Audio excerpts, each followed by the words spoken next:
and also highlight various related aspects. So for today's talk, we have with us Mr. Chandrasekhar Mandal. He is CEO and founder of Digital Labor Chalk, which is an innovative initiative for empowering India's blue collar heroes. Mr. Chandrasekhar Mandal is a student of MCOM from IGRU. And as far as his innovation is concerned, he's also the winner of Business Plan Competition 2023. And he has been presenting his innovation at various exhibitions being conducted at IGNU and outside also. So I welcome you, Mr. Chandrasekhar Mandal, and we would like to know more about your innovation and also how you set up this company of yours so that the other students will also get enlightened about the process. But before starting on the talk, I would invite Director NCID Dr. OP Sharma to please share his thoughts with us.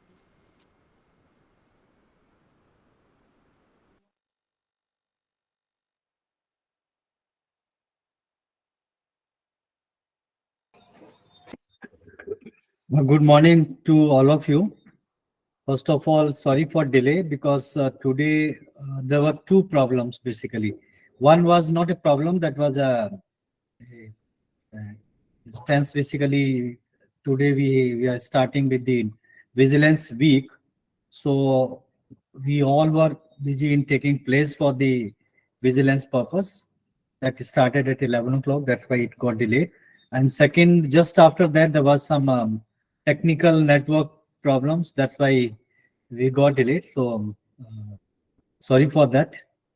As Dr. Sujata has told, this patent facilitation unit is basically aimed at making all our students aware of the issues related to IPR and patent, and also to help them and facilitate them in a getting patent, and also related to startup, whatever issues are there, procedures are there, some like legal issues are there.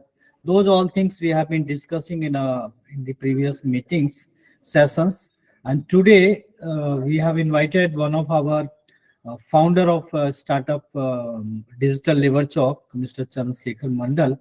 And this purposefully we have invited our student and alumni who has practically done this kind of thing. He has gone through all these procedures, what kind of steps he had to follow, what was the procedure to getting things done. That's why instead of calling an expert or an academic or professor from university or some other institute, we thought we should invite the person who has undergone this kind of process. That's why Mr. Chandrasekhar Mandal is with us, and introduction Dr. Sujata has given to you. He's one of very passionate entrepreneur, and he has initiated his startup, and the startup is well recognized now, and it is getting recognition at different platforms, and it is being awarded by different agencies, and it is getting a lot of kind of laurels and achievements, accomplishments. So Chandrasekhar, we are really thankful to you for accepting our invitation and sharing your story, basically how you did all these steps. And you, I hope you will be sharing those all in a very simple and that kind of language which these students can understand, because we don't want to bring them in that kind of technicality or details of those all things. You kindly share with them what are the steps, different steps, and what kind of challenges you faced during your journey for getting your company registered, and what kind of other issues, legal issues you had to face, and how you overcame, and what kind of suggestions and guidance you would like to give to all our aspiring innovators and entrepreneurs of IGNOU, maybe the student or entrepreneurs. So thank you very much, and I'm also thankful to all of you participating in this session. And I can see some of our experts also. Dr. Sanjeev Kumar is he itself is a eminent expert in the field. So we are really thankful to you, Dr. Sanjeev, to have you with us today in this session. And I hope your intervention in between will also help us. So thank you very much, Dr. Sujata. I think you can take it further.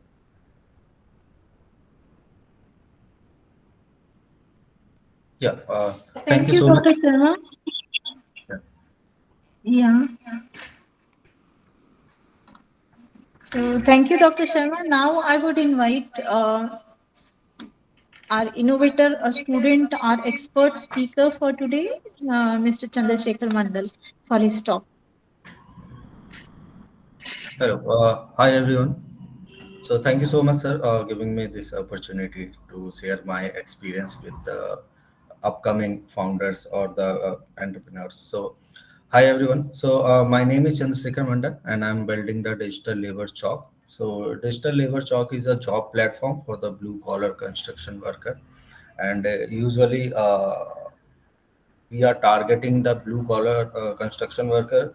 Reason is in India, when you will see for the white collar and the gray collar people, there is so many job platform, but blue collar worker के लिए ऐसा कुछ है नहीं. So actually I got this idea into the COVID-19 because आपने हमेशा सुना होगा कि people usually say कि हर एक प्रॉब्लम जो है अपने साथ एक अपॉर्चुनिटी लाता है. एंड उस समय जो प्रॉब्लम था कोविड, कईयों के लिए ये जो है एक आप अभिश्राप कह सकते हैं या बहुत ही लॉस हुआ था. बट उसी समय मुझे ये आइडिया आया था बिकॉज उस समय पे जो है लोग अपने अपने जिस सिटीज में वो रहते थे, दिल्ली, मुंबई, वो अपने सिटीज को छोड़ के अपने गांव में प्लान कर रहे थे. एंड उस समय मुझे ये आइडिया क्लिक किया कि जैसे हम लोग जितने पढ़े लिखे हैं, हमारे पास कोई जॉब प्लेटफॉर्म है, क्या इनके लिए कोई जॉब प्लेटफॉर्म नहीं है. और जब मैंने सर्वे करना शुरू किया तो मुझे पता चला बहुत बड़ी मार्केट है जो कि खाली है और इनके लिए अभी तक कोई जॉब प्लेटफॉर्म है नहीं. सो आज इस मीटिंग में मैं आपको ये बताऊंगा बिकॉज एज ए फाउंडर सबकी यही परेशानी रहती है कि हमें स्टार्टअप करने के लिए जो है पैसा चाहिए. वो पैसा जो है यूजुअली पीपल थिंक कि मुझे इतने सर्टेन अमाउंट्स चाहिए, 6 डिजिट 7 डिजिट एटलीस्ट मेरे हाथ में होना चाहिए, तभी जाके जो है वो चीज़ें मैं कर पाऊंगा. सो वहाँ पे मैं अपना एक्सपीरियंस आपके साथ शेयर करना चाहूँगा कि कैसे मैंने अपनी जर्नी शुरू करी थी, कैसे मैंने जो है वो 4 डिजिट के अमाउंट से जर्नी शुरू करी, कैसे एक फेसबुक पेज बनाया और उसको जो है 7 से 8 करोड़ रुपए में बेचा. तो ये जर्नी कुछ इस तरह से स्टार्ट होती है कि हमने जो है जब कोविड आया, कोविड के बाद जो है अनलॉकडाउन 1 अनाउंस हुआ. सो अनलॉकडाउन 1 जो है मैं जब अनाउंस हुआ, क्योंकि उस समय मैं एनबीएफसी कंपनी में वर्क करता था, तो हमने वहाँ पे जो है जब ये आइडिया आया तो हमने लेबर चौक पे जाना शुरू किया. हमने बहुत करीबन जो है 6 से 7 महीने तक जो है R&D किया, लोगों के पास गए, उनके पास बैठे, उनसे उनके चैलेंजेस को पूछा, उनके बारे में पूछा, जानना चाहा कि कैसे वो आज तक जॉब ढूंढ रहे हैं, अगर हम कुछ ऐसा प्लेटफॉर्म बनाए तो क्या वो पसंद करेंगे. जब हमें उनसे एक अच्छा रिस्पॉन्स मिला और हमें पता चल गया कि उनको इस सब चीज़ों की ज़रूरत है, फिर हमने जो है सेकंड साइड में जो है कस्टमर को रीच करना शुरू किया. And we started to ask them problem कि आपको क्या चैलेंजेस है. एंड उन्होंने बताया रोज मॉर्निंग में आना पड़ता है, वेरिफिकेशन नहीं होता है, लाइक ट्रस्ट करना मुश्किल होता है. जब इन सब चीज़ों को हमने मेजर किया तो हमें पता चला प्रॉब्लम दोनों ही साइड है. एंड अगर हम एक प्लेटफॉर्म बना दें तो it is going to be the win win situation for the both the party, because उनको एक प्लेटफॉर्म ही है. बिकॉज लेबर चौक इज अ प्लेटफॉर्म, वो एक फिजिकल प्लेटफॉर्म है, and they want virtual platform. अगर ऐसा हो जाए तो बहुत ही अच्छा रहेगा. इसके बाद हमने क्या किया कि जब हमने करीबन जो है लेबर चौक पे जाके दिल्ली एनसीआर के मेजर लेबर चौक को कवर करके हमने करीबन 1200 वर्कर्स को अपने प्लेटफॉर्म तो नहीं, पेन पेपर पे डायरी पे नोट किया. एंड डायरी पे नोट करने के बाद हमारा ये था कि हमने सिर्फ एक जो है फेसबुक का पेज बनाया डिजिटल लेबर चौक करके, and we started to post. कोई हमने जो है ऐसा नहीं है फोटो लेके उसे एडिट करा, हम जस्ट सिंपल लैंग्वेज में लिखते थे जिसको वर्कर चाहिए कॉल ऑन दिस नंबर. और वो कॉल करते करते जो है हमने करीबन 34 कस्टमर्स को सर्व किया, फ्री ऑफ कॉस्ट सर्विस थी, कुछ भी हम वहाँ पे चार्ज नहीं करते थे उन लोगों से। वो फ्री ऑफ कॉस्ट सर्विस हमने जो है उनको देनी शुरू करी और 34 कस्टमर आए। वहाँ पे हमें पता चला कि ठीक है, लोगों को इसकी नीड है और लोग पसंद कर रहे हैं। एंड उसके बाद जो है हम इसको लेके जो है वीसी के पास गए। हमने बोला कि सर ये हमारा प्लेटफॉर्म है और इस तरह से हम वर्क करते हैं। एंड यूजुअली आप लोग सोचते होंगे कि वीसी जब आता है तो उसको वेबसाइट चाहिए, एप्लीकेशन चाहिए, बहुत सारी चीज़ें चाहिए। बट जिस समय मैं अपने वीसी के साथ बैठा था, मैं सिर्फ वो डायरी लेके गया जहाँ पे वो 1200 वर्कर रजिस्टर्ड थे, 34 कस्टमर के डिटेल थे, और मैंने उनको सिर्फ उतना ही प्रेजेंट किया। एंड ये बहुत ही मतलब शॉकिंग सा था कि उन्होंने जब मेरी कंपनी या इस आइडिया की वैल्यू लगाई, तो उन्होंने वो वैल्यू जो है करीबन 8 करोड़ के आसपास लगाई। और वो एक समय था जब मैंने अपना जो है पहला राउंड रेज किया था। जब यूजुअली ऐसा होता नहीं है कि आप जो है जब आपके पास कुछ नहीं होता है तो आप रेज करो। तो हमने वो पैसा रेज किया एंड पहला राउंड जहां से हमें आया कि अब हमें प्रोडक्ट बनाना चाहिए। और इस समय तक जो हमारी कॉस्टिंग लगी थी, जो ओवरऑल कॉस्टिंग हमने इन्वेस्ट किया था, वो 70 से 80,000 के बीच में किया था।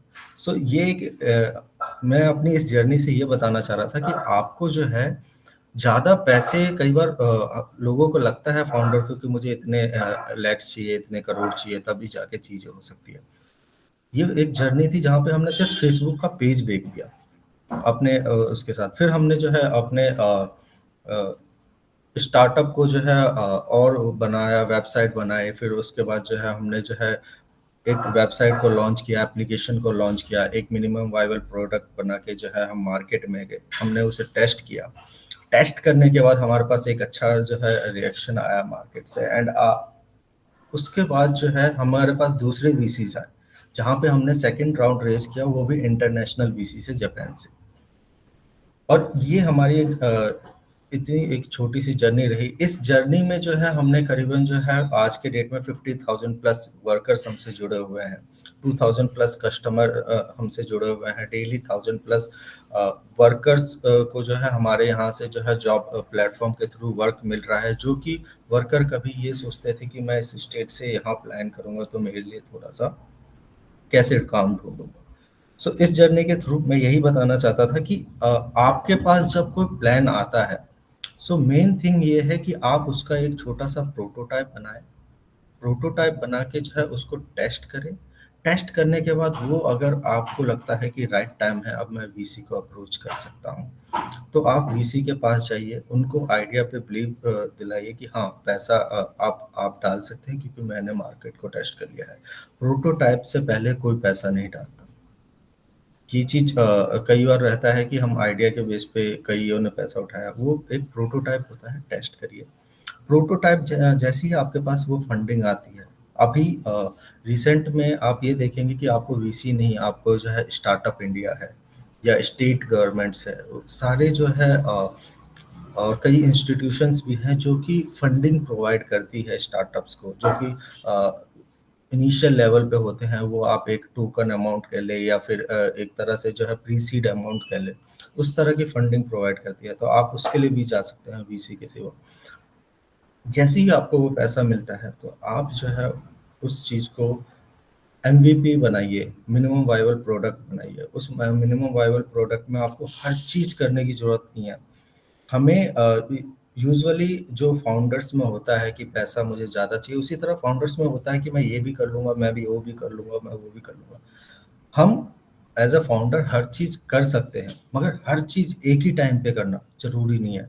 सो एज अ फाउंडर हमें ये ध्यान रखना होता है कि ठीक है, हम एक प्रॉब्लम को पकड़ेंगे, हम उस प्रॉब्लम को सॉल्व करेंगे। उस प्रॉब्लम से अगर हमारा ट्रैक्शन आ रहा है, फिर उसके बाद हम दूसरे प्रॉब्लम को पकड़ेंगे और उसके बाद उसको सॉल्व करेंगे। सो जब आपके पास ये MVP आ जाता है, आप एक छोटे से प्रॉब्लम को पकड़िए, उसको जो है सॉल्व करिए MVP के थ्रू। फिर उसके बाद जो है उसमें जो है कस्टमर से पूछिए कि आपको और क्या चाहिए।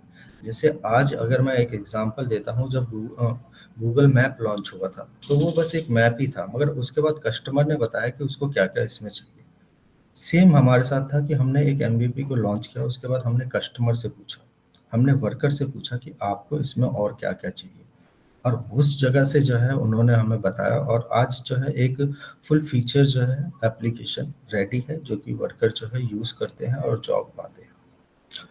दूसरा, कई फाउंडर्स का ये भी डाउट होता है कि हम कब कंपनी को इनकॉर्पोरेट करें, और स्टार्टअप इंडिया के सर्टिफिकेट्स क्या होता है, चाहिए या नहीं चाहिए। सो यूजुअली अगर आप एक एमएसएमई और एक स्टार्टअप दोनों में डिफरेंस होता है।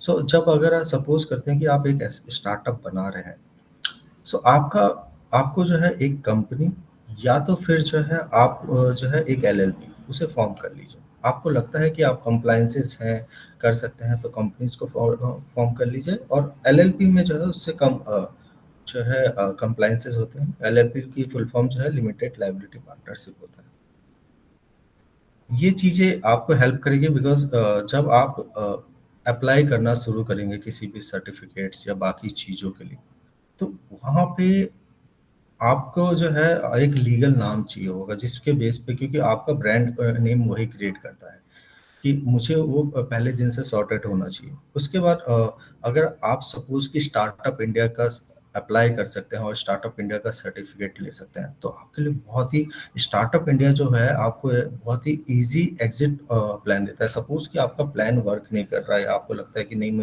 मैंने कंपनी रजिस्टर कर ली, अब जो है इसको क्लोज करना है, तो पहले जो कंपनीज लॉ थी उसमें जो है काफ़ी टाइम लगता था इस प्रोसेस में क्लोज करने में। बट अगर आप स्टार्टअप इंडिया के अंडर रजिस्टर्ड हैं, सो स्टार्टअप इंडिया में जो है आप विद इन 30 डेज जो है वो एग्जिट प्लान ले सकते हैं। 30 to 45 डेज का होता है, कि वो आपको इजिली कंपनी को बना भी सकते हैं और क्लोज भी कर सकते हैं। दूसरा, स्टार्टअप इंडिया के साथ जो है आपको कई बेनिफिट मिलेंगे। जैसे स्टार्टअप इंडिया का खुद का एक फंड है, startup India seed fund scheme, जिसमें आपको जो है अप टू 20 लाख रुपीस का अमाउंट जो है एक बहुत ही मिनिमम इंटरेस्ट पे मिल जाता है, जिसमें आपको जो है मोरेटोरियम पीरियड भी प्रोवाइड करा जाता है 6 मंथ से लेकर 1 ईयर के आसपास का। वो आपके लिए बहुत ही हेल्पफुल होगा। तो जब भी आप अपना स्टार्टअप बनाना चाह रहे हैं, तो प्लीज़ अप्लाई करिए स्टार्टअप इंडिया सर्टिफिकेट के लिए। हो सके तो एमएसएमई सर्टिफिकेट के लिए भी अप्लाई करिए। दूसरा, जब स्टार्टअप इंडिया का सर्टिफिकेट आपको मिलेगा, तो उसके साथ बहुत सारी चीज़ें भी मिलेगी। जैसे उनका खुद का एक जो है मेंटोर मार्क सपोर्ट है, तो वो आप यूटिलाइज कर सकते हैं, जहाँ पे, क्योंकि इस जर्नी में अगर जैसे कि मैं कईयों की फ़ोटो भी देखूँ, तो हम एज एज ए स्टूडेंट बहुत ही यंग होते हैं, हमारे पास एक अच्छा आइडिया होता है, बट वी नीड मेंटोर जो कि हमें गाइड कर सके क्या चीज़ इस समय पे स्टेप लेना सही या नहीं है। तो वहाँ पे स्टार्टअप इंडिया ये भी देता है कि आप जो है एक मेंटोर ढूंढ सकते हैं अपने ही फील्ड का। अगर आप फिनटेक में हैं तो फिनटेक का मेंटोर ढूंढ सकते हैं, प्रॉपटेक में है तो प्रॉपटेक ढूंढ सकते हैं, सोशल इम्पैक्ट में है सोशल इम्पैक्ट का, तो वो मेंटोर आपको गाइड करेंगे। बिकॉज मैं हमेशा कहता हूँ कि मैंने जो ये जर्नी करीबन 1-2 साल की जर्नी थी, जिसमें हमने जो है इतना ट्रैक्शन और बाकी चीज़ें, तो उसमें हमारे मेंटोर का बहुत सपोर्ट रहा था। डे 1 से उन्होंने हमें गाइड किया कि आप जो है ये चीज़ें करें, ये चीज़ें अभी अवॉइड करें, बिकॉज़ आपका मेन चीज़ ये है कि आप एक फंड चाहते हैं जिसके साथ जो है आप बड़ा बिज़नेस बना सकें तेज़ी के साथ। तो उनको एक्चुअली में पता था किस चीज़ से जो है ट्रैक्शन आएगा, किस चीज़ से पब्लिक इंटरेक्ट होगी और किस चीज़ से जो है इन्वेस्टर इंटरेक्ट होंगे। तो वो सपोर्ट आपको मिल जाएगा। तो फंडिंग मेंटरशिप सपोर्ट है। इसके सिवा जो है वहाँ पे अलग-अलग चैलेंजेस चलते रहते हैं। जैसे मैं बताऊँ कि हमने जो है स्टार्टअप इंडिया के चैलेंज से करीबन 40 लाख रुपीज़ विन किया है। जिसमें जो है हमने हिताची इंडिया का एक चैलेंज चल रहा था स्टार्टअप इंडिया पे, जहाँ पे हमने उसे पैन इंडिया विन किया, फर्स्ट प्राइज विन किया और 30 लाख रुपीज़ विन किया। इसी तरह सिटी बैंक का एक चैलेंज था, हमने वो विन करके जो है 10 लाख रुपीज़ विन किया। तो वहाँ पे आपको डिफरेंट डिफरेंट चैलेंज मिलेंगे। आप एक इनक्यूबेटर है, इनक्यूबेटर ढूंढ सकते हैं वहाँ पे, अगर आपको इनक्यूबेटर सपोर्ट चाहिए। आप चाहते हैं कि मैं आईआईटी के इनक्यूबेशन के साथ जाऊँ, या फिर मैं जो है किसी बिट्स प्लानिंग इनक्यूब, तो वो सारे वहाँ पे मिलेंगे। तो ये सर्टिफिकेट एक्चुअल में बहुत ही हेल्पफुल होता है। आपको डिफरेंट टाइप ऑफ क्रेडिट्स मिलेंगे। जैसे AWS की क्रेडिट्स आपको जो है $5000 के आसपास मिल जाते हैं। उसके सिवा जो है आपको जो है पेपाल, अगर पेमेंट गेटवे यूज़ करते हैं तो पेपाल आपको 9 मंथ तक फ्री देगा ट्रांजेक्शन। तो इस तरह के डिफरेंट डिफरेंट जो है आपको वहाँ पे बेनिफिट मिल जाता है। तो उस चीज़ के लिए अप्लाई करिए। अगर आप छोटा मोटा एमएसएमई का बिजनेस करना चाहते हैं तो मैं आपको यही रिकमेंड करूंगा कि आप जो है उस समय पे प्रोप्राइटर या पार्टनरशिप के साथ भी जा सकते हैं। रीज़न ये है क्योंकि एमएसएमई के बिजनेस में आपको वो नहीं चाहिए होता है, वहाँ पे वीसीस का थोड़ा इंटरेक्शन कम रहता है। वो वीसीस नहीं आते जो कि हम ट्रेडिशनल बिजनेस जिसे कहते हैं कि हम थोड़ा खुद से पैसा लगाएंगे फिर बनाएंगे फिर बनाते जाएंगे बिजनेस को। सो यही चीज़ें थी। इवन अगर आपको और कुछ मेरे से पूछना है तो आप सब मुझसे पूछ सकते हैं, बिकॉज हम ऑलरेडी टाइम काफ़ी ज़्यादा हो चुका है हमारे लिए। सो इन केस या yes Sonali. Good morning sir. मेरा I have a similar idea. मेरा आइडिया ये था कि जैसे कहा कि आप कस्टमर और लेबर को कनेक्ट करते हैं, मेरा उसमें आइडिया ये था कि उनको हम स्किल्स भी प्रोवाइड करें। और इग्नू के द्वारा एक और जूम कॉल थी, उसमें एक और उन्होंने कहा था इनोवेटर ने कि मतलब अगर आप पे जैसे वेबसाइट भी है और थोड़े बहुत आपको लेबर अपना नंबर तो दे देंगे और ये बिलीव कर लेंगे कि आप उनको काम दे दोगे, पर क्वेश्चन में नहीं आता है कि आप कस्टमर कैसे लाओगे, आप उन्हें कैसे बिलीव कराओगे कि वो आपके पास आए। अर्बन क्लैब के पास ना जाए या मिस्टर राइट के पास क्यों ना जाए, आपके पास क्यों आए? तो ओके।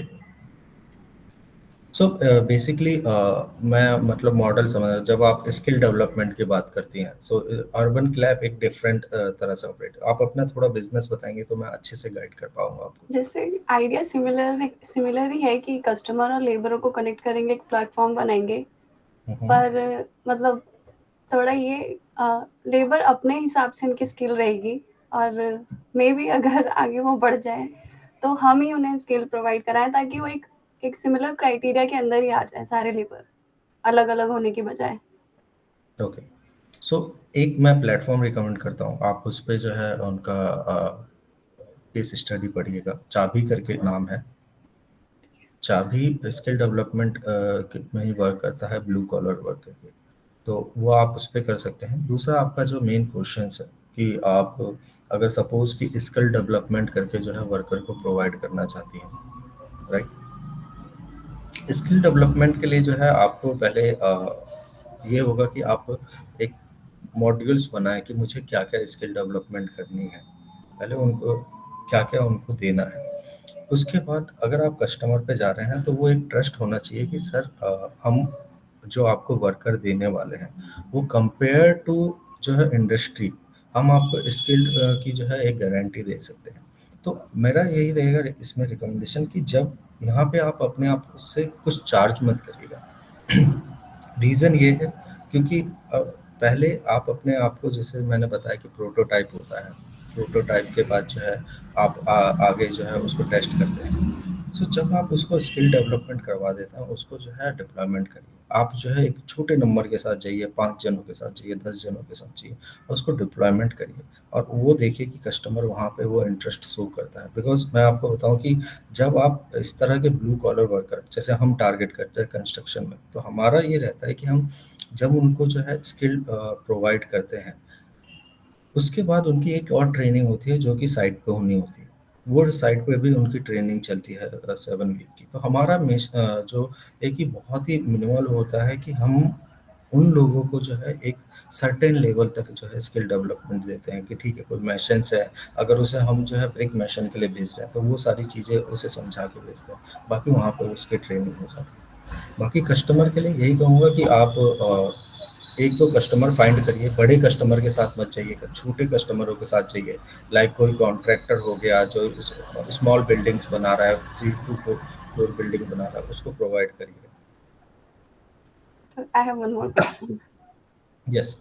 जैसे लोग मतलब मेरे को कहते हैं कि ये आइडिया मेरे को ड्रॉप कर देना चाहिए और ऐसे स्टार्टअप में जाना चाहिए जो प्रोडक्ट बेस्ड हो, कोई भी हल्का फुल्का जैसे फोटो फ्रेम वगैरह का।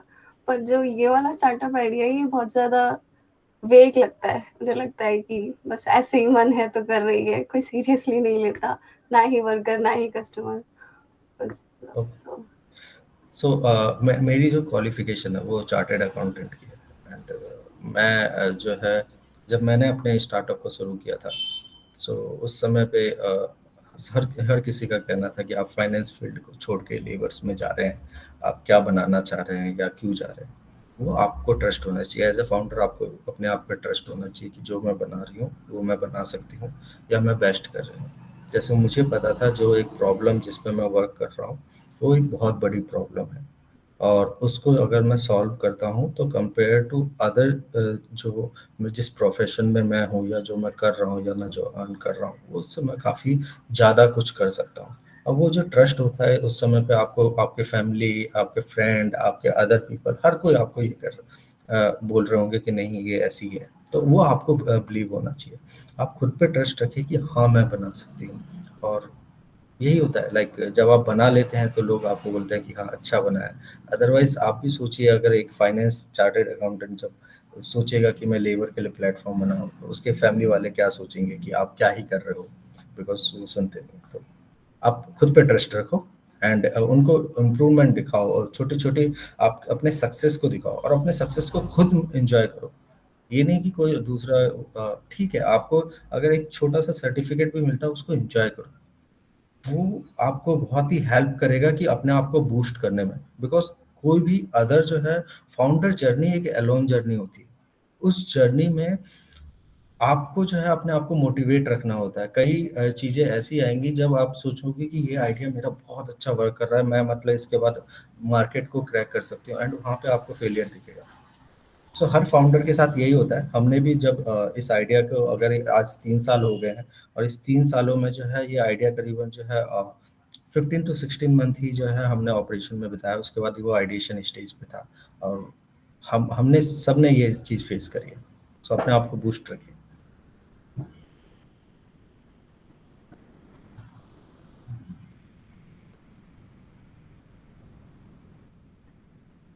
Mohammad Yusuf. Yes, Mohammad Yusuf. Hello sir, good morning sir.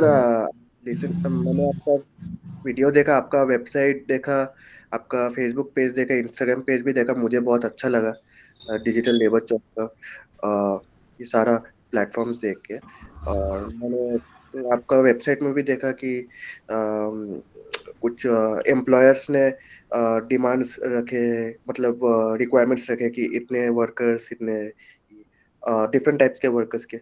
तो मुझे आपके बिजनेस के बारे में एक मतलब एक क्वेश्चन था कि आपका मतलब रेवेन्यू एम्प्लॉयर साइड से आता है या फिर कोई और मॉडल है, ये अगर आप थोड़ा सा बता पाए। और इसके ऊपर सेकंड क्वेश्चन ये था कि मतलब अगर एम्प्लॉयर साइड से आता है और एक बार आपने कनेक्ट कर दिया ये वर्कर्स को, तो ये क्या रिपीट एम्प्लॉयर्स क्या फिर से आपको कनेक्ट करते हैं क्योंकि एक बार उनको कांटेक्ट मिल गया है वर्कर्स का? तो ये दोनों क्वेश्चन है बस। ओके, सो बेसिकली ये हमारे कॉन्फिडेंशियल क्वेश्चन है, बट मैं आपको एक छोटा सा बता देता हूँ कि हम जो हमारे वर्कर्स होते हैं हम उनसे कुछ चार्ज नहीं करते हैं। उनकी जितनी भी सर्विसेज होती है वो फ्री ऑफ कॉस्ट रहती है, और ये हमारा जो है एक यूएसपी है। आप अपने जब बिजनेस को बनाएंगे तो आपको बहुत सारे यूएसपी लाने पड़ेंगे, बिकॉज जब आप एक मार्केट में ऑलरेडी ऐसे आइडिया होते हैं जो ऑलरेडी बहुत कम वर्क कर चुके होते हैं, तो वहाँ पे आपको डिफरेंट यूएसपी चाहिए होते हैं। तो हमारा यूएसपी ये है कि हम वर्कर से चार्ज नहीं करते, हम जो भी चार्ज करते हैं वो कस्टमर से चार्ज करते हैं। एंड यस, रिपीटिंग कस्टमर होते हैं, वो आपको बिजनेस मॉडल बनाना होता है कि किस तरह से जो है चीज़ें वर्क करेगी और किस तरह से जो है आप रिटेंशन अमाउंट जो होता है, कस्टमर रिटेंशन अमाउंट, उसको मैक्सिमाइज कर सकते हैं। यस, तपन जी। गुड मॉर्निंग भैया। गुड मॉर्निंग तपन जी। भैया मेरा एक क्वेश्चन ये है कि लाइक जब हम अपनी कंपनी रजिस्ट्रेशन के लिए जाते हैं तो कुछ कंफ्यूजन रहता है, लाइक अगर कोई फाइनेंस बैकग्राउंड से नहीं है, लाइक कि हम प्राइवेट लिमिटेड पे जाएं, एलएलपी पे जाएं, अगर हम कंपनी रजिस्टर्ड करें तो क्या उसका हमें टैक्सेशन या लीगल टर्म्स पे हम समझ पाएंगे? तो कुछ आप भैया रिकमेंड करना चाहें, जैसे कंपनी रजिस्ट्रेशन से पहले हम उसके बारे में पढ़ सके कि हमें इसमें से क्या लेना चाहिए, ले तो फिर क्या टैक्सेशन या क्या नियम आगे लागू होंगे, कुछ आप रिकमेंड करना चाहेंगे?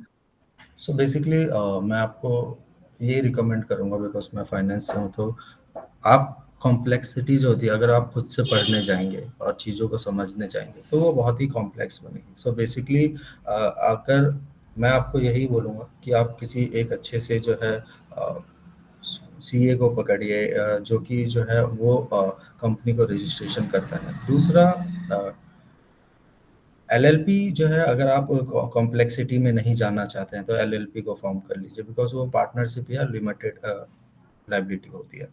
सो आप खुद से मत जाइए किसी भी लीगल चीज़ों में, बिकॉज आप पढ़ेंगे भी तो उन चीज़ों को जो है निकालना बहुत ही मुश्किल होता है। और आज के डेट में जो कंपनीज है वो बहुत ही, आप 10 to 15,000 के अंदर जो है सारी चीज़ें हो जाती है, और उनका जो एनुअल फाइलिंग कॉस्ट आता है वो 3 to 4,000 से ज़्यादा नहीं आता।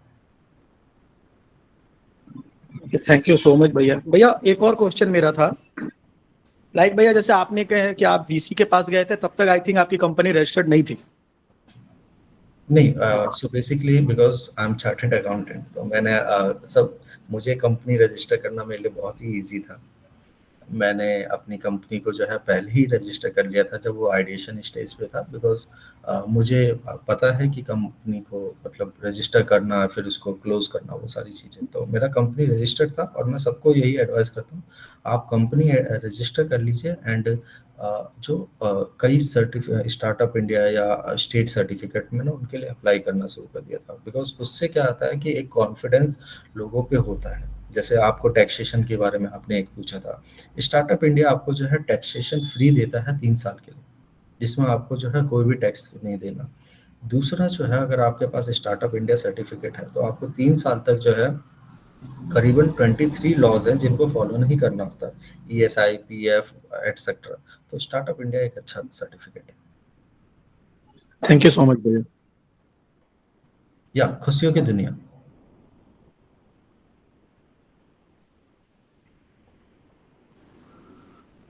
हेलो, यस आवाज आ रही है sir?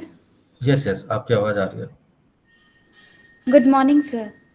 Good good morning. Afternoon होने वाला है 3 मिनट के बाद, लेकिन गुड मॉर्निंग सर। ये पूछना था जैसे कि लाइफ जो ज़िंदगी, जैसे बिजनेस के बारे में यहाँ बातचीत हो रही है, तो मेरे को जो भी स्टार्टअप करना है वो एजुकेशन फील्ड से रिलेटेड करना है, एंड जो कि इन्वायरमेंट मतलब सस्टेनेबल हो वो चीज़। तो वो चीज़ देखते हुए ऐसा मेरे दिमाग में ऐसा आया है कि 3 चीज़ें, जैसे there are 3 essential part of the life, food, shelter and clothes. तो वैसे ही मेरे को, जैसे कोई भी बिजनेस, जैसे एजुकेशन अगर फील्ड से स्टार्ट करे, कुछ भी जो भी अभी सोचे नहीं है स्टार्ट करेंगे, तो वो 3 मेन जो चीज़ होना चाहिए, जो कि मेरा जो स्टार्टअप होगा किसी भी फील्ड को लेकर के, मतलब अभी डिसाइड नहीं है कि कौन सा रहेगा, लेकिन किसी भी फील्ड को लेकर के, तो वो ऐसा 3 मेन जो पॉइंट क्या होना चाहिए जिससे कि बिजनेस बहुत अच्छा चले और लॉन्ग लास्टिंग हो। ये नहीं कि अभी स्टार्ट किए और खुद डिमोटिवेट हो गए कि आगे नहीं चल पा रहा या कुछ नहीं हो पाया, तो ऐसे। तो मतलब मेरा लॉन्ग रन के लिए चाहिए, ऐसा नहीं मतलब वो लाइफ टाइम के लिए होना चाहिए, जब तक मेरी जिंदगी है तब तक, ऐसा। ओके, सो बेसिकली आप काफ़ी अर्ली हैं, बट मैं आपको ये गाइड कर सकता हूँ कि आप एक, जब कोई भी आपका प्लान, तो आप ही का हो सकता है एजुकेशन में, बट जब आप कोई भी प्लान क्रिएट करें, सो मार्केट को एक बार रीड करिएगा बहुत अच्छे से। और उसमें मार्केट में हमेशा कुछ ना कुछ अपॉर्चुनिटी रहती है। हर स्टार्टअप या कोई भी कंपनी जो है कुछ ना कुछ अपनी कमियां छोड़ देता है जो कि अगला पूरा कर सकता है। तो जब आप प्लान बनाएं किसी भी चीज़ का, तो उसको जो है एक अच्छे वे में रखिएगा। जो मार्केट में कमियां छूटी हुई है वो क्रिएट फुलफिल करने की कोशिश करिएगा, जो कि आपका यूएसपी बन जाएगा। दूसरा, कि आप जो है उसको एग्जीक्यूशन के लिए जो है आपको एक अच्छा टीम चाहिए होगा। सो एक टीम बनाइएगा, बिकॉज जब हम अर्ली स्टार्टअप रहते हैं, हमारे पास ये रहता है कि मैं ये भी कर सकता हूँ, मैं वो भी कर सकता हूँ। बिकॉज मैं एज अ फाउंडर मैं आपको बताऊँ कि जब मैंने स्टार्ट किया था, मैं मार्केटिंग भी कर रहा था, मैं टेक की भी चीज़ें कर रहा था, मैं सारी चीज़ें, मैं इवन सोचता था कि वेबसाइट कैसे बनाया जा सकता है वर्डप्रेस का। मैं अपने जो मेरा ऑफिस का लोकेशन था वहाँ पे मैं डेस्क भी, तो मतलब एज ए फाउंडर आपको सब कुछ करना पड़ता है। वो आपकी कंपनी, आप झाड़ू पोछे भी कर रहे होंगे और चीज़ें इसी तरह से वर्क करती है। तो एक टीम बनाइए, बिकॉज जिससे जैसे आप बड़े होते जाएंगे आपको पता चलेगा कि मुझे टीम की बहुत ज़रूरी है। आपको फाउंडर्स ढूंढिए जिनको आपके आइडिया पे ट्रस्ट हो। अगर वो आइडिया पे ट्रस्ट उनका नहीं रहेगा, आपको कई ऐसे लोग भी मिलेंगे जो कि उस आइडिया पे जो है पहले स्टार्ट बोलेंगे, पर जैसे जैसे वो अंदर जाते जाएंगे आपको जो है वो लगेगा कि नहीं, उनका या तो इंटरेस्ट कम हो रहा है या उनको समझ में आ रहा है ये पॉसिबल नहीं है। तो एक टीम अच्छी ढूंढिए। आपको हर किसी को फाउंडर नहीं बनाया जाता, तो एम्प्लॉयज़ ढूंढिए अच्छे अच्छे, उन एम्प्लॉयज़ जो आपको लगता है कि ये लॉन्ग रन में चल सकते हैं। बिकॉज आज के डेट में जो सबसे बड़ा मुश्किल होता है वो है टैलेंट। राइट टैलेंट ढूंढना बहुत मुश्किल है, जो कि हम खुद फेस करते हैं एज ए स्टार्टअप, या पूरी दुनिया फेस करिए कि आपको वो राइट टैलेंट कहाँ से मिले। तो टैलेंट को ढूंढिए और उसके साथ जो है एक एग्जीक्यूशन को अच्छे से प्लान करिए। सो एक प्लानिंग करिए यूएसपी के साथ, दूसरा टीम को एक अच्छी टीम बनाइए, तीसरा जो है एग्जीक्यूशन रखिए। Okay sir. सर ये जैसे कि स्टार्टिंग जब भी कुछ करते हैं तो एक चीज़ पूछना था, जैसे ओवरऑल शुरू से जब से शुरुआत से जब भी कोई चीज़ इंसान कर रहा है तो वहाँ से लेकर के अपने जब तक वो चल रहा है तो वो क्वालिटी सर्विस तो होनी चाहिए ना। आप जिसके साथ भी, आपके जो भी स्टूडेंट्स है या आपके जो भी कस्टमर है या जो भी आपके खुद के एम्प्लॉयज़ ही क्यों ना हो, तो उसके साथ और आपका जो तालमेल होना चाहिए, क्वालिटी या जो आप प्रोवाइड कर रहे हैं उसकी क्वालिटी जो है शुरू से, जैसे आप स्टार्टिंग में बहुत अच्छा कर रहे हैं और कुछ महीने साल के बाद आपका वो डाउन हो जा रहा है वो चीज़, ठीक है, क्वालिटी में भी डाउन पोजीशन जा रहा है, मतलब बहुत आप कुछ सोच रहे कि फाइनेंशियल बहुत ज़्यादा जा रहा है, थोड़ा हमारा तो बहुत ज़्यादा प्रोग्रेस हो गया तो इसको कम कर दे, ऐसा वैसा, तो ये तो फिर आगे बढ़ने के लिए तो नहीं होगा ना, फिर क्वालिटी तो हमेशा लेके चलना होगा ना। सो बेसिकली जो गेम है इंडिया का, इंडिया में कहा जाता है कि इंडिया में बेस्ट क्वालिटी भी चाहिए और चीप प्राइस भी चाहिए। ये इंडिया का सबसे चलता है। तो ये रखिए कि क्वालिटी तो आपको हर जगह पे देनी है। जैसे ही आप क्वालिटी में पीछे हटेंगे, आप मार्केट से जो है आपका कॉम्पिटिटर कई खड़े हो जाएंगे जो क्वालिटी दे देंगे। तो क्वालिटी तो हमेशा चाहिए। दूसरा आपने जो फाइनेंशियल की बात करी थी कि उसमें जो है हम तेजी से स्पीड बढ़ा रहे हैं तो हमें कम करना चाहिए। आप ये समझिए कि आप एक भारत पे का एग्जांपल लीजिए, उन्होंने 3 साल में 20,000 करोड़ की कंपनी बना दी। तो कोई भी धीरे नहीं करना चाहता, हर फाउंडर को रहता है। जैसे हम किसी दुनिया की किसी एक प्रॉब्लम पे काम कर रहे हैं। सपोज मैं आज जो है एक लेबर के जॉब्स पे काम कर रहा हूँ, वो एक प्रॉब्लम है, बट दुनिया प्रॉब्लम से भरी हुई है। एज ए फाउंडर मेरा ये रहता है कि ठीक है, हम इस प्रॉब्लम को सॉल्व कर रहे हैं, इसके बाद जो है हम दूसरी प्रॉब्लम को सॉल्व करते हैं। लेबर को पैसे मैनेजमेंट में भी दिक्कत आती है, तो वो मैनेजमेंट, मनी मैनेजमेंट हम उसे सिखाएंगे। तो इस तरह से जो है डिफरेंट डिफरेंट प्रॉब्लम रहती है और ग्रो करना बहुत अच्छा है। आपको कभी भी अगर आप इस वर्ल्ड में जाएंगे जहाँ पे आप स्टार्टअप बना रहे हैं, तो आपको स्पीड धीरे करने की जरूरत नहीं है। आप जितनी तेजी से ग्रो करेंगे, आपको उतनी तेजी से आपको वीसी पे नहीं जाना, वीसी आपके पास आएगा। जैसे हमने आज तक जो है, हमने जितने भी वीसीज हैं, हम उनके पास नहीं गए। जब मैंने अपना पहला फंडिंग उठाया था, उस समय पे हमारे पास 3 वीसीज का ऑफर था कि हम तीन आप में पैसा डालना चाहते हैं। जब हमने दूसरा उठाया, उस समय भी हमारे पास 2 वीसीज का ऑफर था।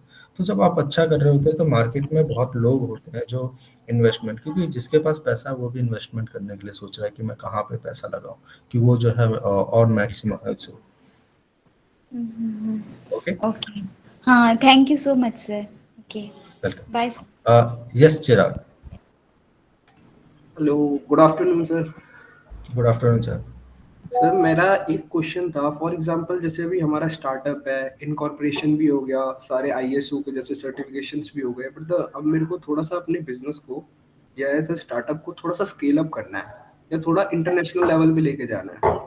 तो उसमें मैं मतलब कैसे किस तरीके से उसे आगे लेके जा सकता हूँ और कैरी फॉरवर्ड कर सकता हूँ ताकि वो ग्लोबली रिकॉग्नाइज हो सके। ओके, थोड़ा सा मुझे हिंट दे पाएंगे अपने बिजनेस का?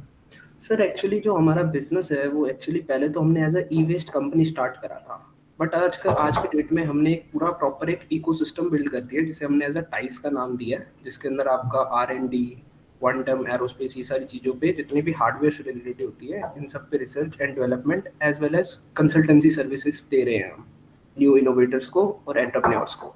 तो इसी को मैं थोड़ा सा बड़े लेवल पे स्केल करना चाहता हूँ, क्योंकि ऐसा तो है नहीं कि सिर्फ इंडिया में ही है एंटरप्रेन्योर्स, और भी जगह है, तो ऐसे थोड़ा सा बिजनेस एक्सपेंड हो।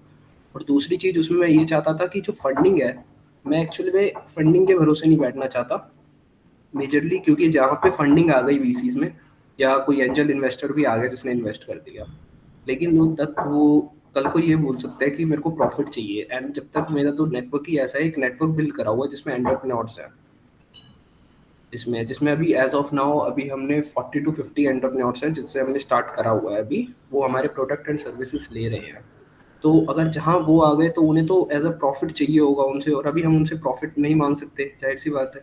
तो इसलिए थोड़ा सा ये दिक्कत आ रही है, तो इसे स्केल कैसे करा जाए बड़े लेवल पे। ओके, ठीक है, ये आपका बहुत अच्छा डिसीजन है, because I always respect Nitin Kamat और नितिन कामत।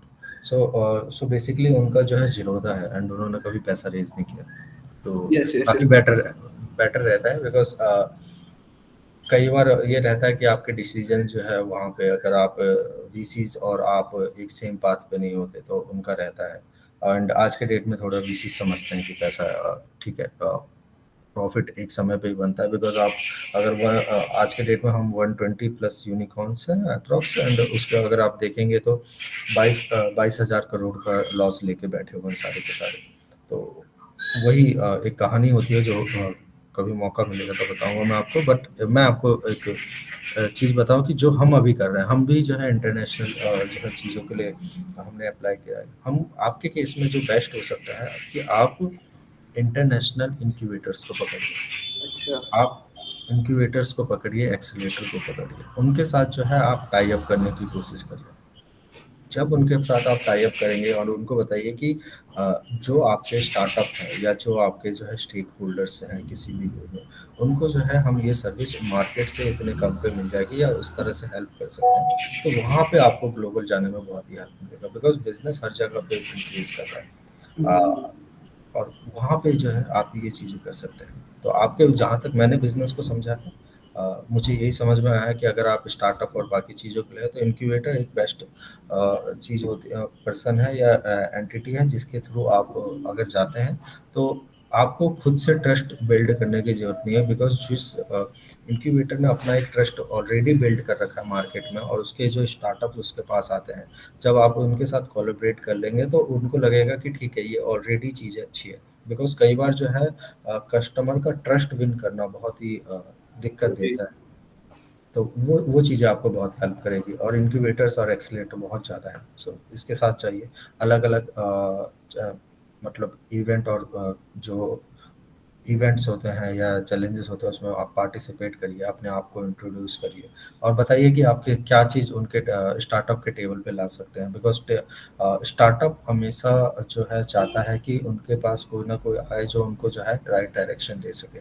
सो उनके पास हमेशा आपको डिमांड दिखेगा एक नौ, मतलब उनमें जो है कंपेयर टू आप जो सर्विस ऑफर दे रहे हैं उसकी भी वो डिटेलनेस सारी उनकी नीड होती है, बट वो एक्सप्रेस करना भी नहीं समझे कि मुझे एक्चुअली में चाहिए क्या। तो वो सारी चीज़ें आप इंटरनेशनल जाने में हेल्प करेगी आपको। Okay, thank you sir for that.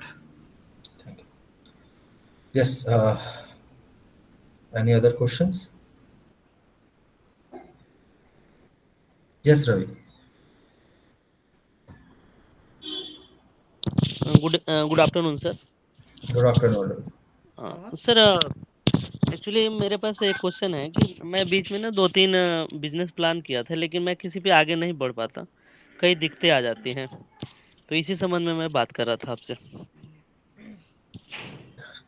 दिक्कतें पार्ट है, लाइक जो मैं हमेशा कहता हूँ कि founder journey is a roller coaster ride. So कई बार जी। आप जी बिल्कुल नहीं बीच में चलेगा। सर एक प्रोडक्ट बेस स्टार्टअप के लिए मैंने शुरू किया था, जिसमें मेरा प्लान था कि मैं प्रोडक्ट मतलब मैन्युफैक्चर से लेकर और फिर अपने पैकेजिंग में मार्केट में उसको सेल कर पाऊँ। लेकिन वहां से बेस्ट प्रोडक्ट हमें नहीं मिल पाया और शुरुआत में ही मुझे मतलब कामयाबी नहीं मिली।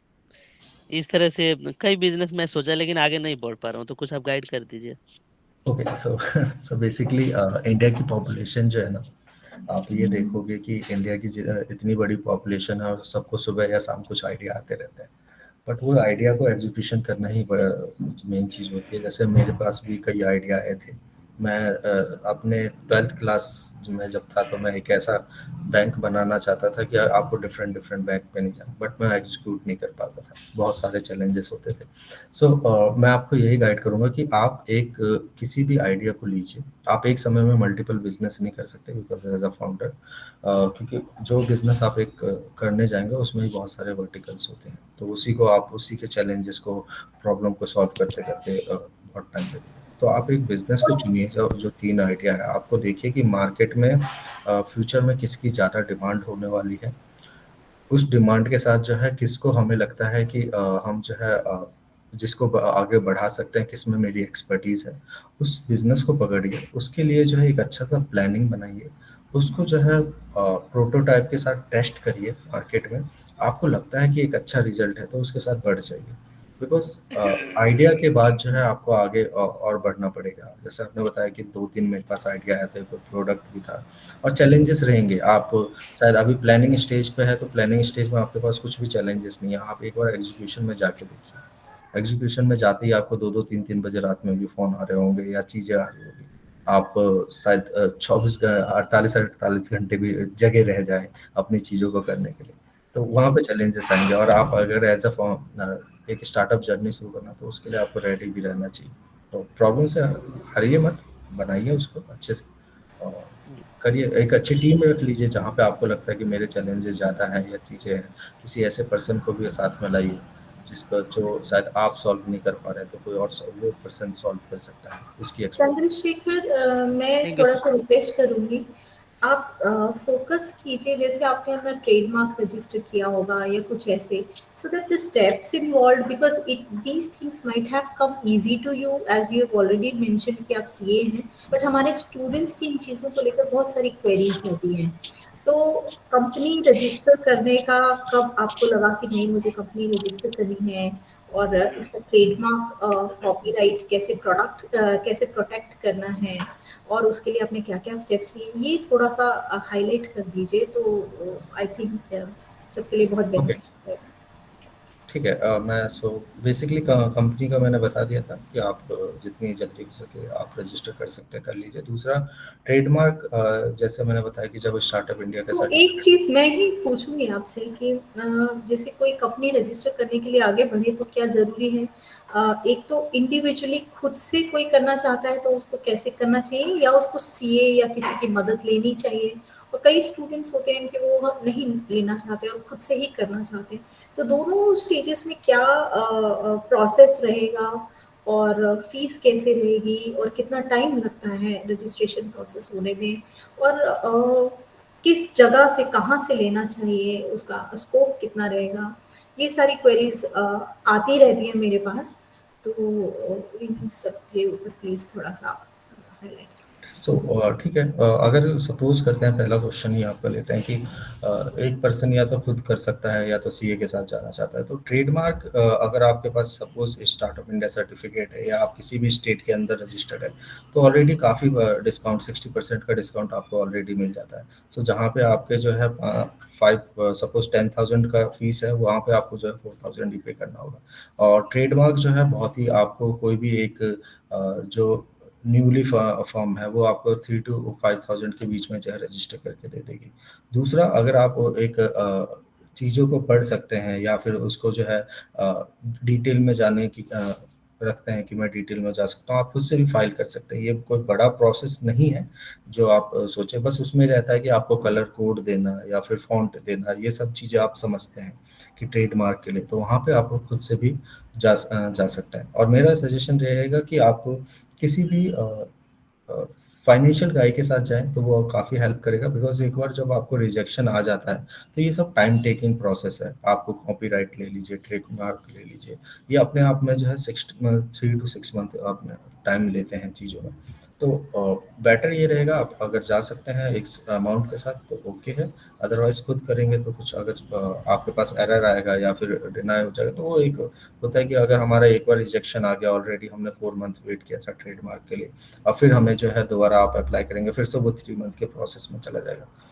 एक चीज और है इसमें, ये तो कोई प्रोसेस भी थोड़ी सी हाईलाइट कीजिए कि कहाँ से step by step discuss about the company, also tell us about the company registration also and trademark and other copyrights, because ऐसा भी हमारे कई स्टूडेंट्स हैं जिन्होंने अपने आइडिया पे वर्क किया, डेवलप किया, अब क्या हुआ उसके बाद में उनका ट्रेडमार्क रजिस्टर नहीं किया, ब्रांड नेम उन्होंने नहीं किया, अब बाद में उनको लग रहा है कि कोई और ले गया उनका, तो जो उन्होंने नाम सोचा था या जो लोगो है, so all these things are very important and इनके बारे में भी थोड़ा सा स्टूडेंट्स को बताइए कि अगर जब वो डेवलप कर रहे हैं तो उसी के बीच में जो उनकी कंपनी से रिलेटेड इंपॉर्टेंट चीज़ें हैं या अपने इनोवेशन से रिलेटेड उसको पेटेंट कराते जाएं या रजिस्टर कराते जाएं कॉपीराइट प्रोटेक्शन के लिए क्या क्या करना चाहिए, so this will really be helpful. Okay, so basically अगर सपोज आपके पास बहुत ही यूनिक आइडिया है तो मेरा यही रहेगा कि आप जितनी जल्दी ट्रेडमार्क या पेटेंट में जा सकते, ट्रेडमार्क से आप अपनी ब्रांडिंग को सेव कर सकते हैं, बट आपके पास एक बहुत ही ऐसा चीज़ है तो पेटेंट के लिए प्लीज़ जाइए, बिकॉज पेटेंट काफ़ी अगर आप किसी भी इंस्टीट्यूशन के साथ जुड़े हुए हैं या फिर किसी भी तरह से किसी भी आप कह सकते हो एंटिटी के साथ है, वो बहुत ही हेल्प करेगी आपको पेटेंट लेने में, बिकॉज हर इंस्टीट्यूशन ये चाहता है आज के डेट में कि हमारे स्टूडेंट जो है पेटेंट के लिए अप्लाई करें चाहे, तो उसके लिए जो है ऑलरेडी मैं वेबसाइट का नाम भूल रहा हूँ, आईपी करके वेबसाइट है, आईपी रजिस्ट्रेशन, आप वहाँ पे जा सकते हैं। अब अगर आप स्टार्टअप इंडिया से में रजिस्टर्ड हैं तो वहाँ पे जो है डायरेक्ट लॉगिन हो जाता है स्टार्टअप इंडिया के, वरना अपना अकाउंट क्रिएट लॉगिन करके जो है आगे का प्रोसेस कर सकते हैं। इसमें मेरा यही सजेशन रहेगा कि अगर आप सपोज कि जब किसी भी एक्सपर्ट के साथ जाए पेटेंट के लिए, बिकॉज कई चीज़ें होती हैं जो कि, और इसमें इंटरनेशनल होता है और नेशनल होता है, दोनों चीज़ें होती हैं कि आप किसके लिए अप्लाई करना चाहते हैं। जैसे हमने जब ट्रेडमार्क के लिए किया था तो हमारा ट्रेडमार्क का ये था कि हम जो है इसे इंटरनेशनल में रखना चाहते थे कि हमारा ही ब्रांड नेम बहुत ही यूनिक था, और हमारे ब्रांड नेम के नीचे आप ये देखेंगे वन नेशन वन लेबर चौक है, जो कि आप कई बार देखेंगे गवर्नमेंट से काफ़ी सिमिलर होता है, one nation one ration card और इस तरह से। तो वो चीज़ें हमने जो है इसको हमें बहुत ही यूनिक था तो हमने इसके लिए अप्लाई किया, हमने एक्सपर्ट की सर्विस को लेना चाहा उस समय पे कि एक्सपर्ट जो है, क्योंकि ये कुछ ऐसे नाम्स होते हैं जो ब्रांड होते हैं वो बहुत ही आज आपके पास ये आइडिया है और चीज़ें लोगों को पता चलती है, जैसे ही अगर आपने इसे छोड़ दिया तो कोई और जो है लीगली उस पर जो है हक जता सकता है, तो प्लीज़ जाइए। बाकी अगर ये बहुत ही वॉश टर्म है कि आपको कंपनी के लिए क्या क्या कंप्लाइंसेस और क्या क्या चीज़ें रखना चाहिए, सो मैं अपने जितने भी ज्वाइनीज हैं मैं आपको ये भी कहूँगा कि आप मुझे राइट कर दीजिए, मैं जो है उस चीज़ों पे आपको जो है ईमेल पे रिप्लाई कर दूंगा, बिकॉज जब कंपनीज का रजिस्ट्रेशन है आपको हर एक प्रोसेस है। अगर आप सपोज करते हैं कि आपके पास लगता है कि आपको पार्टनरशिप कब रजिस्टर करना है, एलएलपी कब करना है, कंपनी सबके अपने अपने बेनिफिट्स हैं, अपने अपनी लिमिटेशंस हैं, वो लिमिटेशंस जो है बहुत ही एक वॉश टर्म हो जाएगा चीज़ों को करने के लिए। एंड मेरी अनदर मीटिंग भी है after 10 minute.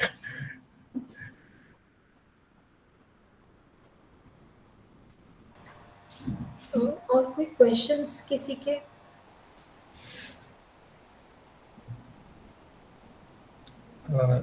Yes mister Das. Hello ma'am, hello Chandrashekhar, Jagannath this side. Hi sir.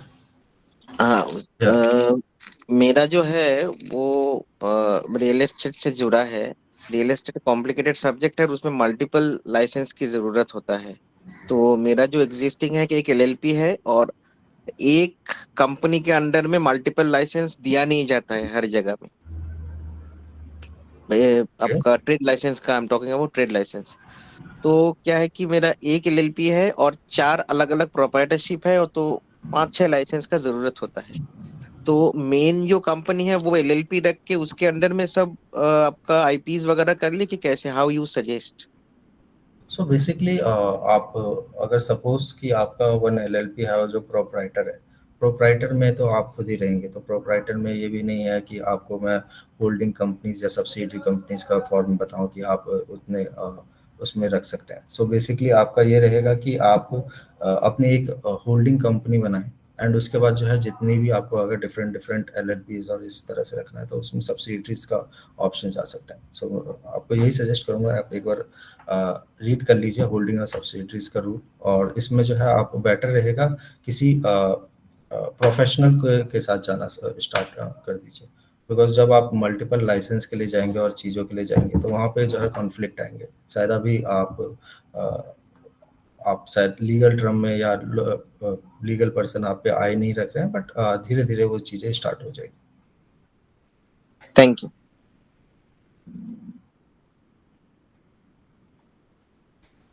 Okay, another question? I guess someone has sent in chat. Hello भैया, तपन जी दिस साइड। Yes, Tapan. भैया मैं पूछ रहा था कि जब हम कंपनी रजिस्ट्रेशन के लिए आ जाते हैं तो हमें एक नाम सेलेक्ट करना पड़ता है जिसके नाम से हम कंपनी रजिस्टर्ड करते हैं। तो वो जो हम कंपनी नाम सेलेक्ट करके कंपनी रजिस्टर्ड करते हैं और फिर कंपनी का नाम ट्रेडमार्क करवाते हैं, क्या वो दो चीजें अलग हैं? क्योंकि उसके बारे में थोड़ा जानना था। हाँ, दोनों चीज़ें अलग है। सो बेसिकली सपोज कि अगर आप एक कंपनी को रजिस्टर करते हैं तो कंपनीज में आपको एक नाम देना होता है, जिसमें आपका ये होता है कि आप एक यूनिक नेम चुनते हैं। उसके बाद दूसरा आपका ये रहता है कि आप जिस चीज़ को करना चाहते हैं उससे सिमिलर कुछ नाम होता है कि आप जो भी चीज़ें करना चाहते हैं वो लगा दीजिए। उसके बाद प्राइवेट लिमिटेड जो है जुड़ता है। तो कंपनी रजिस्ट्रेशन एक डिफरेंट चीज़ है और ट्रेडमार्क रजिस्ट्रेशन डिफरेंट चीज़ है। पहले आप कंपनी रजिस्ट्रेशन करवाएंगे, उसके बाद जो है अपना एक लोगो क्रिएट करिए, उसके जो है कलर फॉन्ट वो डिफरेंट वो चीज़ों को सिलेक्ट करिए, उसके बाद जो है ट्रेडमार्क के लिए चाहिए। ओके भाई।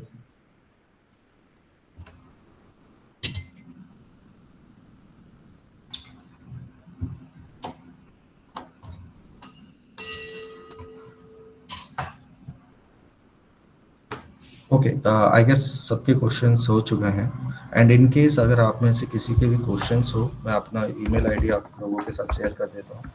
आप मुझे राइट कर सकते हैं इस पे, एंड मैं आपको रिप्लाई कर दूँगा। सो Chandrasekhar, it's a good session that you have shared. और अभी देख रहे होंगे कि तपनजीत हैं और कोई भी हैं, बहुत सारे हैं जो बडिंग एंड एस्पायरिंग स्टार्टअप हैं के साथ में, और because you have undergone this journey, आपकी एक थोड़ी सी एक रिस्पॉन्सिबिलिटी ड्यूटी भी है जो मैं असाइन भी कर रहा हूँ। You kindly guide them not only on this platform today but after this also, क्योंकि अभी जो हैंड होल्डिंग है बहुत ज़रूरी है गाइडेंस के साथ में, क्योंकि अभी जितने भी प्रोग्राम्स हम कर रहे हैं, you can see you are part of almost all the events and programmes for a certain time. उससे आप देख रहे होंगे कितने स्टूडेंट्स हैं जो बहुत इंटरेस्टेड हैं, करना चाहते हैं। अब उनको कहीं ना कहीं वो पूरा गाइड करने के लिए, भाई चलो मैं आपको गाइड करता हूँ। It's a good to know that you are chartered accountant, क्योंकि कहीं भी जरूरत पड़ती है इनको, कहीं आप जैसे आदमी की जरूरत पड़ती है। So you are having a double edge, basically एक चार्टर्ड अकाउंटेंट भी है and you are experienced person who has set up his startup. तो इस वे में Sujata, I would like to suggest you कि आज के प्रोग्राम के बाद में ये नहीं कि चंद्रशेखर मंडल का बस आज सेशन हो गया, बात खत्म हो गई। You kindly involve him in all these activities, क्योंकि ये बहुत ज़रूरी है। इनमें से बहुत सारे ऐसे स्टूडेंट्स हैं, आप देख रहे हैं कि जो कि अपना करना चाहते हैं, कुछ अपने लेवल पे इनिशिएटिव ले लिया है, but they are finding it difficult कहीं कहीं। तो यू काइंडली हेल्प देम किस तरीके से कैसे आगे बढ़ा जाएगा। तो that is my request to you. बाकी I hope session must have been very useful to all those who have attended here.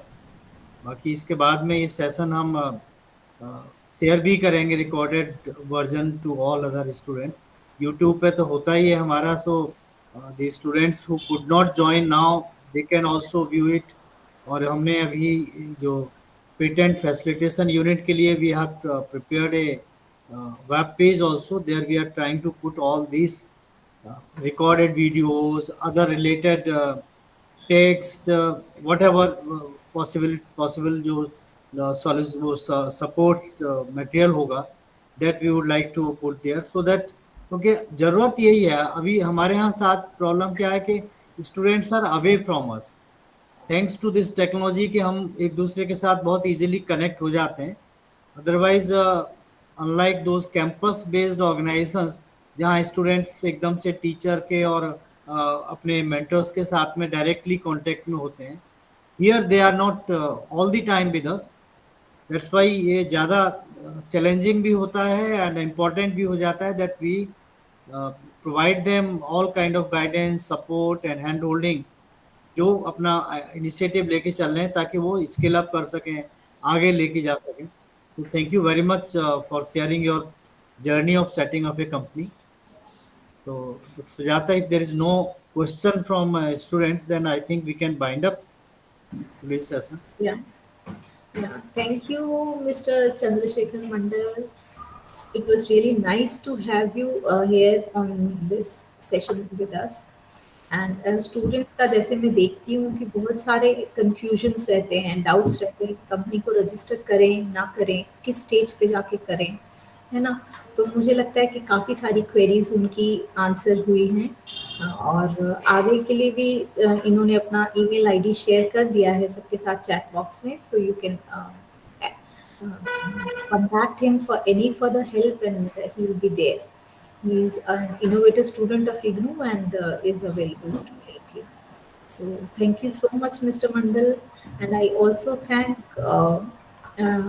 Director NCID for his support for the sessions, these sessions that we have been conducting, and the support from my colleagues, Dr. Jyotsna Dixit, Dr. Momita Das, and other faculty members also who have joined into this session for today, and all the students who have been who have been joining these sessions. So thank you all. Thank you so much. Thank you. Thank you so much, ma'am.